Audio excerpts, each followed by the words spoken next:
Hi, thank you for joining me. My name is Mindy Mandell. In this video, I'm going to talk about propositions 184 through 187 of Proclus's Elements of Theology. Now, of course, I think those of you watching this have probably been watching the whole series, so you know that this video is indeed part of a series. For those of you who would like to see the full playlist, I will link it here. And as always, I am using the E.R. Dodds translation. For those of you who do not have the text, there is a link in the description box for a PDF. Well, we are now in the last section of the text, and this section is about souls.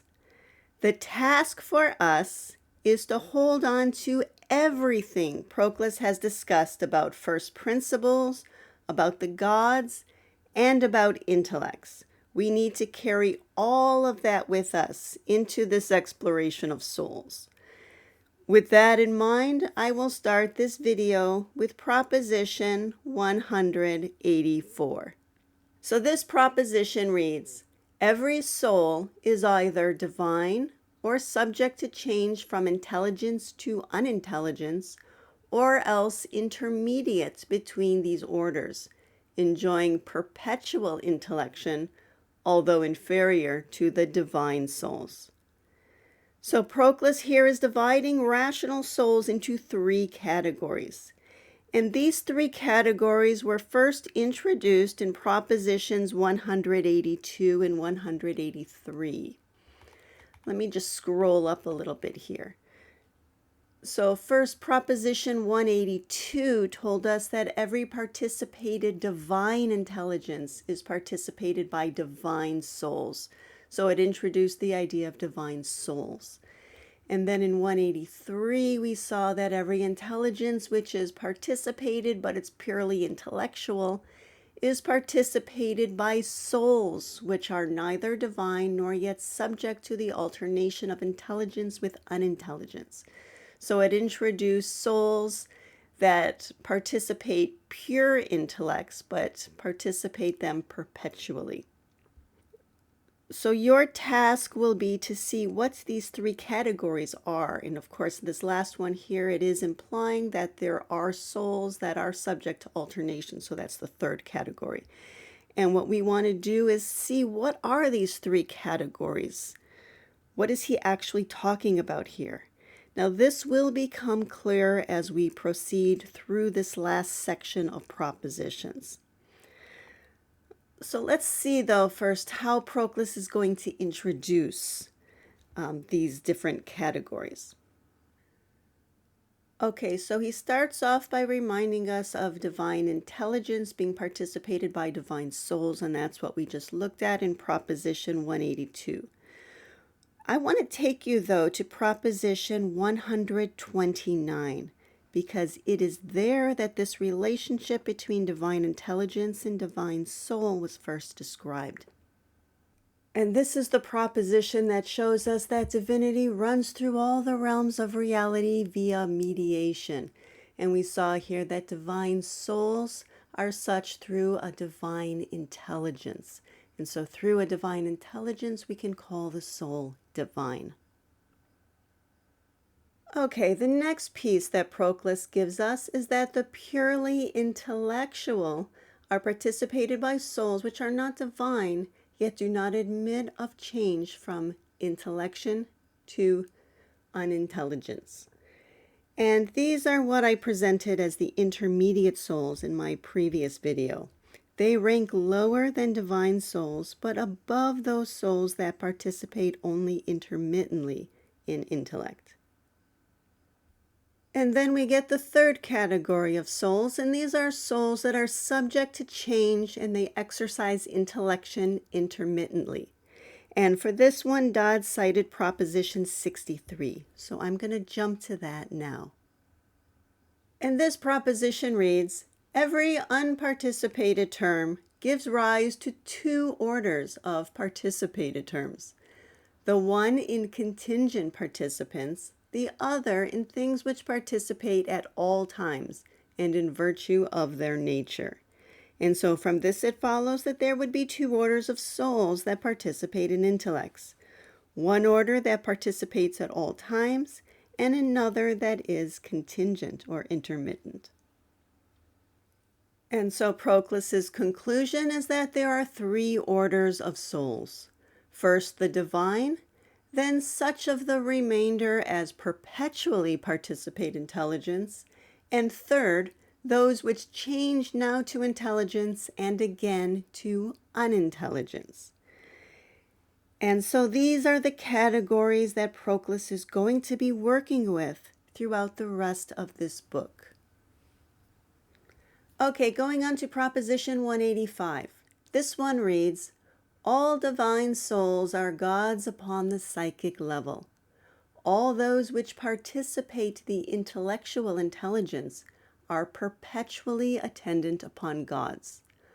All those which admit of change are at certain times attendant upon gods. In the previous proposition, we saw three orders of souls. So now Proclus is looking more closely at the role of gods in determining the orders of souls. In other words, he is looking at the same three orders, but now from the perspective of their relationship with the gods.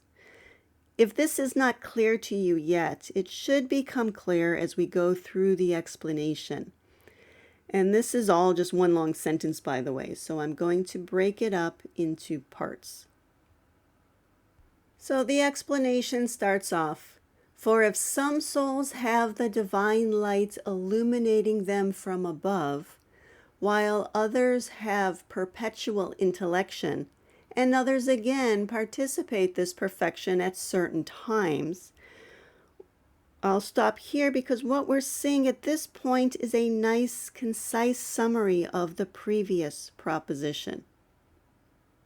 And so, starting from those three orders that were introduced in Proposition 184, he is now going to talk about each of the three orders in reference to the gods.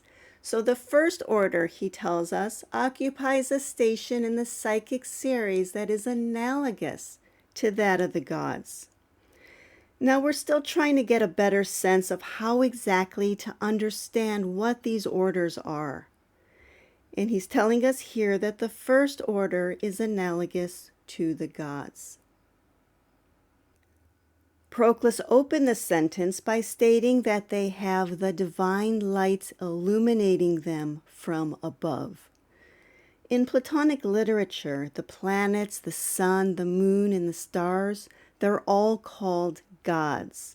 Now, this is not a reference to the physical body of these planets, of course, but their soul. And I think these might be the souls that Proclus has in mind here. As for the second order, Proclus tells us that they have an intellectual activity at all times. They are at all times in the company of gods, and they are linked to the divine souls, bearing that relation to them which the intellectual has to the divine. So the second order of souls, remember, are those which perpetually participate intellect. And now Proclus is adding that they are always in the company of gods. And as nous or intellect is to the divine, so are these souls to the divine souls. Well, going back to Plato, Plato has suggested that human souls each have their own native star. For example, in Timaeus at 42b, Plato writes, "He who lived well during his appointed time was to return and dwell in his native star, and there he would have a blessed and congenial existence." These, of course, are the healthiest souls, the ones who lived in accordance with philosophy and were what we colloquially might call sages or enlightened beings. Plato went on to say that the souls that fall short of this ideal would reincarnate until they're able to return to that healthier state. Now, the state of mind being described in the text here in Proposition 185 sounds quite profound. Perpetually participating in nous, in the company of gods at all times. Now, these could be daimons, but they could also be enlightened humans. And in fact, in many places, Socrates describes our goal as philosophers as being as godlike as is humanly possible. And Proclus wraps this up by looking at the third order of souls. Those which enjoy intermittent intellection are intermittently in the company of gods, being unable perpetually and without change to participate intelligence, or perpetually to consort with the divine souls. For that which shares in intelligence at certain times only has no means to be conjoined perpetually with the gods. And this third order of souls, I would say, comprises most humans.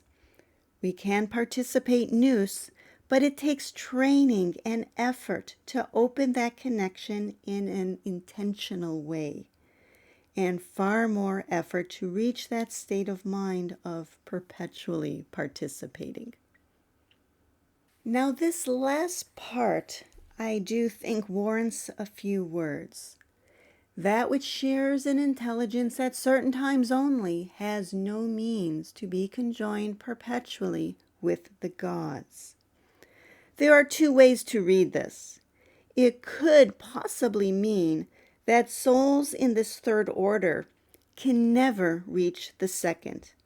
You absolutely could make that argument.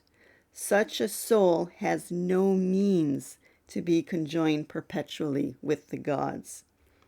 However, I will suggest that another way to read this is that while a soul is in that third order, if it participates or shares in intellect only at certain times, while in that state, it cannot be conjoined perpetually with the gods.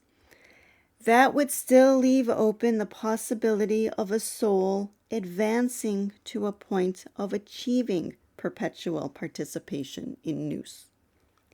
And so the way you read the sentence depends on whether or not such growth is possible and where Proclus stands on this issue. And these are key questions to hold on to. Proposition 186. Every soul is an incorporeal substance, and it is separable from the body. Well, this proposition counters, among other things, one of the arguments in Plato's Phaedo. In that dialogue, one of Socrates' friends was worried that the soul would perish with the body because it is a harmony of sorts with the physical form. This proposition, though, is stating that the soul is separable from the body, not incorporated with it in any inherent way. All right, here's the explanation. He starts off on the given that the soul knows itself. Well, know thyself is certainly a maxim that every Platonist is quite familiar with. It is a bold statement to start with, though. Has anything Proclus presented about the soul supported this position? We actually have seen this before.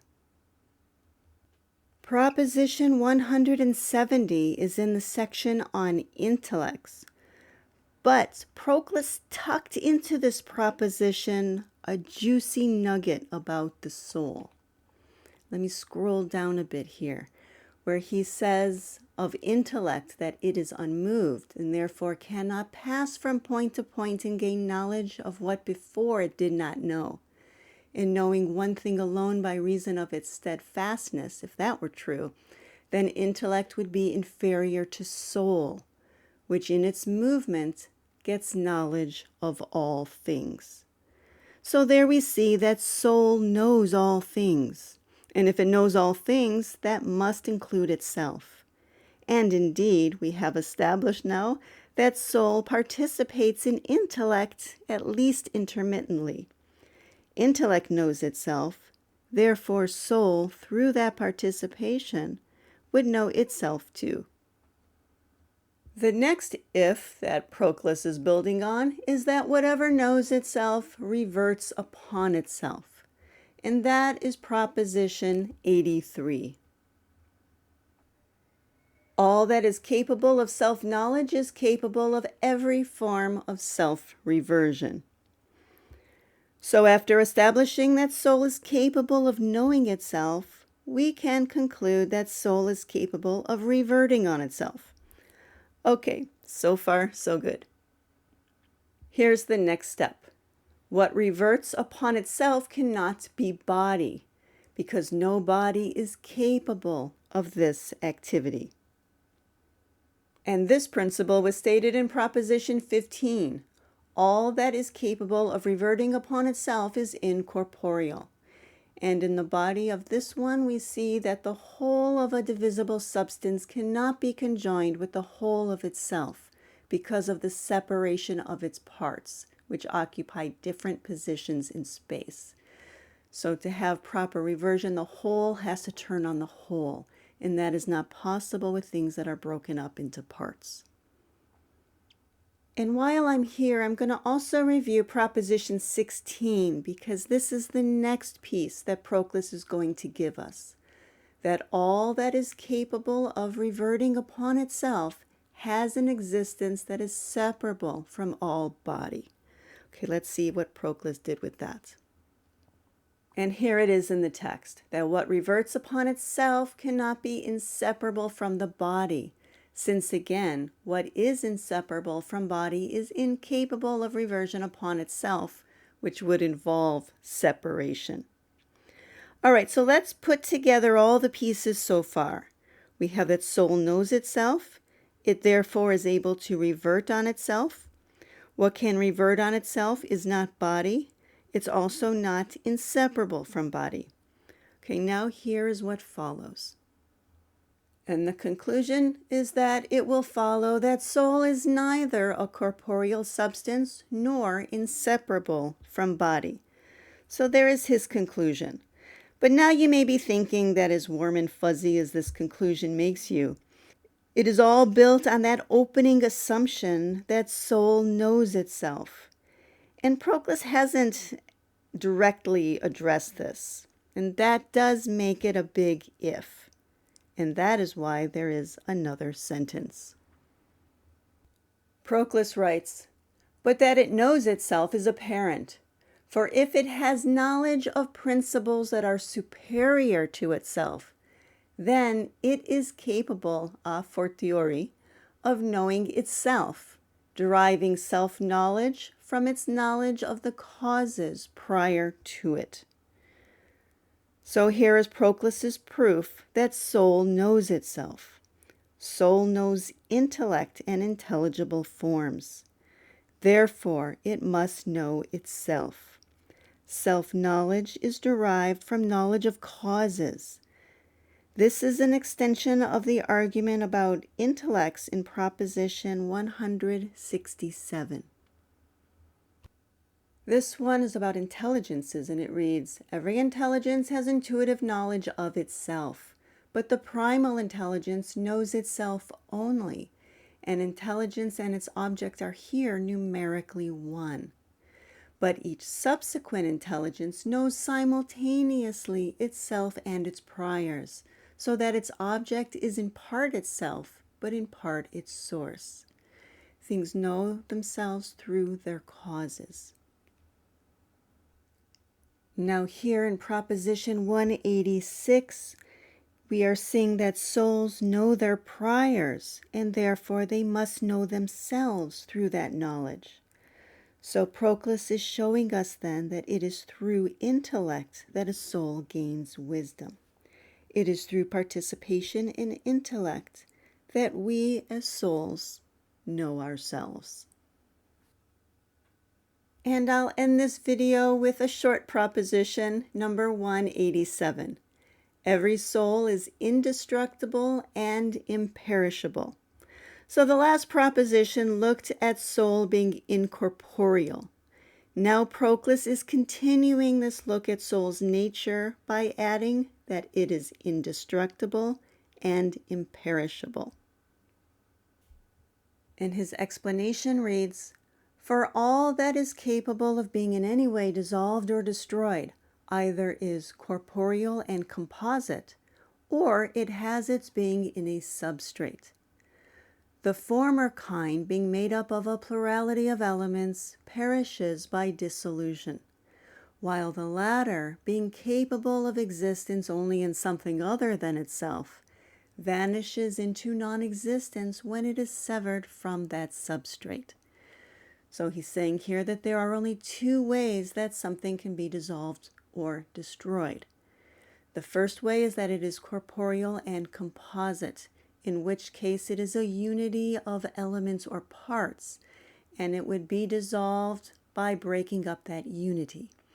The second case is that it has its being in a substrate, and what that means is that it exists in something other than itself. And in that case, it would vanish into non-existence when it is separated from that in which it has its existence. And that's Proposition 48. And Proposition 48 reads, "All that is not perpetual either is composite or it has its subsistence in another." So things that are composite or have their being in a substrate then are temporal, not perpetual. Okay, going on, he tells us that the soul is both incorporeal and independent of any substrate, existing in itself and reverting upon itself. And soul was just demonstrated to be incorporeal and to revert on itself. And his conclusion, therefore, is that the soul is indestructible and imperishable. So if you found that helpful, I would appreciate you hitting the like button. That really does help the channel. And also, if you don't already subscribe, I hope you'll think about doing so. And if you have any questions or comments, please do not hesitate to put those below.